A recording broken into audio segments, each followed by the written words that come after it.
ખેડૂત બંધુ, આજે આપણે માનીએ છીએ કરણભાઈના નેતૃત્વમાં આ વિડીયો બનાવી રહ્યા છીએ. અને વિડીયો બનાવવાનું મેઇન કારણ એ છે કે આપણે જે શેરડીનું વાવેતર કરેલું છે એ સારામાં આપેલી શેરડી છે. આ તમે જોઈ લો. અને એકદમ પ્રાકૃતિક રીતે શેરડીનું આપણે ઉત્પાદન કરેલું છે. અને એમાં કોઈ પણ જાતનું આપણે રાસાયણિક ખાતર વાપરેલું નથી કે પેસ્ટિસાઇડ દવાનો ઉપયોગ કરેલ નથી, જેથી કરીને જે માલઢોરને જે અંદરનો જે ટેસ્ટ હોય એ પૂરેપૂરો જળવાઈ રહે. અને સંપૂર્ણ પ્રાકૃતિક પદ્ધતિથી આપણે આ શેરડીનું ઉત્પાદન કરેલું છે.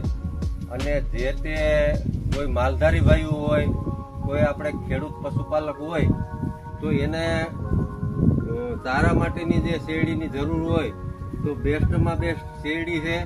કોઈ પણ જાતની દવા વગરની શેરડી છે અને એકદમ પ્રાકૃતિક રીતે બનાવેલી શેરડી છે. અને ખેડૂતોને પણ એવી ભલામણ છે કે ભાઈ ક્યાંક ને ક્યાંક આપણે સરકાર સામે નજર નથી રાખવાની અને ખેતી ખર્ચો કેમ ઓછો થાય એ મુજબ આપણે એ દિશામાં આગળ વધીએ એવી તમામ ખેડૂત બંધુને વિનંતી છે. અને આવનારા દિવસોમાં આપણે બીજો વિડીયો બનાવશું, એમાં હું તમને બીજી ભલામણ કરશું કે ભાઈ આને કેવી રીતે કરવું, કેવી રીતે નહીં.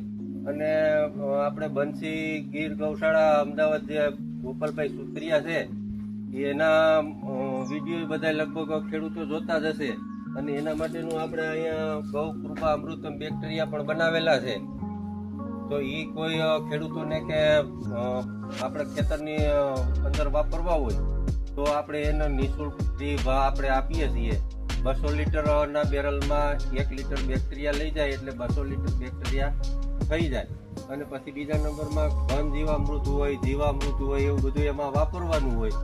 જો આ ઢગલો પીડ્યો છે એમાંથી હવે આપણે ઘન જીવામૃત બનાવવાનું છે આવનારા દિવસોમાં. જય જવાન, જય કિસાન, જય ગૌ માતા.